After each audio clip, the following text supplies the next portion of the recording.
अगर आप डिवोर्स से गुजर रहे हैं या मैरिज में डिस्प्यूट चल रहा है तो एक बहुत कॉमन सवाल आता है, क्या वाइफ को डिवोर्स के बाद हस्बैंड की प्रॉपर्टी का आधा हिस्सा मिलता है? बहुत लोग सोचते हैं कि इंडिया में भी 50-50 प्रॉपर्टी डिवीजन लॉ होता है, लेकिन सच क्या है? क्या वाइफ ऑटोमेटिकली हाफ प्रॉपर्टी ले सकती है या ये सिर्फ एक मिसकंसेप्शन है? आज के वीडियो में हम इंडियन लॉ के एक्चुअल रूल समझेंगे। पहले प्रॉब्लम समझते हैं। डिवोर्स डिस्प्यूट्स में सबसे बड़ा कॉन्फ्लिक्ट अक्सर प्रॉपर्टी और पैसे को लेकर होता है। लोगों को लगता है वाइफ को हाफ प्रॉपर्टी मिलती है, हस्बैंड की प्रॉपर्टी ऑटोमेटिकली डिवाइड हो जाती है, कोर्ट प्रॉपर्टी ट्रांसफर कर देता है। ये assumptions mostly western legal system से आती है। कंट्रीज लाइक यूएस या यूके में कोर्ट्स कभी कभी मैरिटल प्रॉपर्टी को इक्वली डिवाइड कर देते हैं, लेकिन इंडियन लॉ बिल्कुल अलग तरीके से काम करता है। इसीलिए डिवोर्स से पहले प्रॉपर्टी राइट्स को क्लियरली समझना बहुत जरूरी है। इस इशू की लीगल क्लैरिटी होना भी बहुत जरूरी है। सब पहले एक इंपॉर्टेंट बात क्लियर करते हैं। इंडियन लॉ में ऑटोमेटिक 50-50 प्रॉपर्टी डिवीजन का रूल नहीं है। यानी अगर डिवोर्स होता है तो इसका मतलब ये नहीं है कि वाइफ को हस्बैंड की प्रॉपर्टी का हाफ मिल जाएगा। इंडियन कोर्ट्स जनरली फोकस करते हैं मेंटेनेंस पर, एलिमनी पर, फाइनेंशियल सपोर्ट, ना कि प्रॉपर्टी ओनरशिप ट्रांसफर पर। कोर्ट का मेन ऑब्जेक्टिव होता है फाइनेंशियल फेयरनेस और स्पाउस की सिक्योरिटी। प्रॉपर्टी इशू समझने के लिए पहले प्रॉपर्टी टाइप समझनी जरूरी है। अब समझते हैं कि डिवोर्स केस में प्रॉपर्टी कैसे इवैल्यूएट होती है। सबसे पहला, self acquired property. Self acquired property वो प्रॉपर्टी होती है जो हस्बैंड ने अपनी इनकम से खरीदी हो। Example, house purchased before marriage, property bought with personal income, investments in his own name. ऐसे केसेस में जनरली वाइफ को ओनरशिप राइट नहीं मिलते, लेकिन कोर्ट मेंटेनेंस या एलिमनी ऑर्डर कर सकता है। दूसरा, जॉइंट प्रॉपर्टी। अगर प्रॉपर्टी हस्बैंड और वाइफ दोनों के नाम पर है तो सिचुएशन अलग हो जाती है। इस केस में दोनों लीगल ओनर्स होते हैं। डिवोर्स के टाइम प्रॉपर्टी के ऑप्शंस हो सकते हैं, जैसे कि प्रॉपर्टी सेल करके पैसा डिवाइड कर लेना, एक स्पाउस दूसरे का शेयर बाय आउट कर ले, सेटलमेंट के थ्रू प्रॉपर्टी ट्रांसफर। ये डिस्प्यूट्स अक्सर नेगोशिएशन या मीडिएशन से रिजॉल्व होते हैं।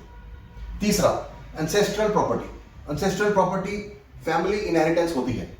जनरली वाइफ को डायरेक्ट ओनरशिप राइट्स नहीं मिलते, लेकिन कोर्ट हस्बैंड की फाइनेंशियल कैपेसिटी एवेल्युएट करते वक्त एंसेस्ट्रल एसेट्स कंसीडर कर सकता है।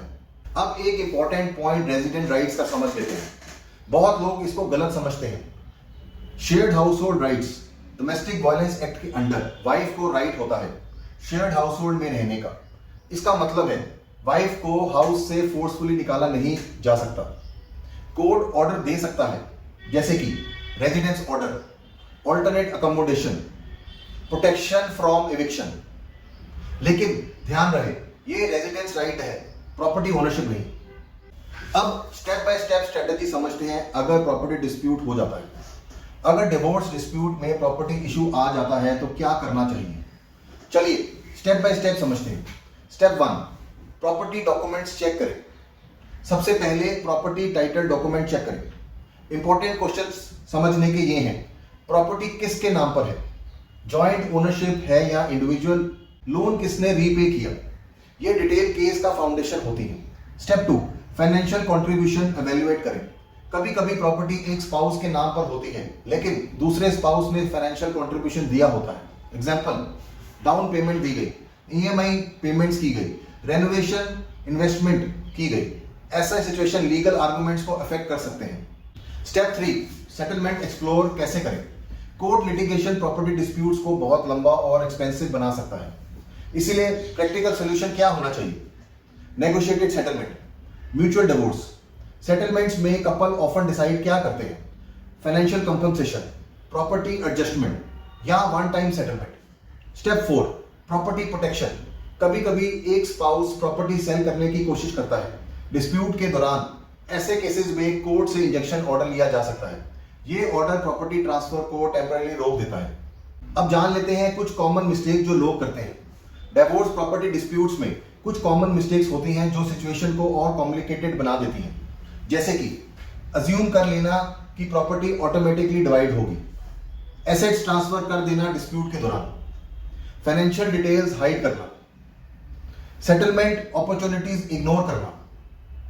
ये मिस्टेक्स फ्यूचर लिटिगेशन को और डिफिकल्ट बना देती हैं।।। अब लास्ट में जरूरी बातें समझते हैं।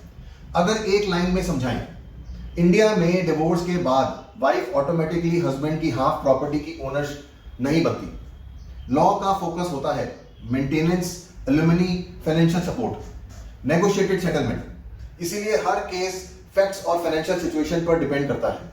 अगर आप डिवोर्स डिस्प्यूट फेस कर रहे हैं जिसमें property dispute, alimony, negotiation, financial settlement involve है, तो लीगल एडवाइस लेना बहुत इंपॉर्टेंट है। हर केस यूनिक होता है और करेक्ट स्ट्रेटेजी लीगल गाइडेंस से ही बन सकती है।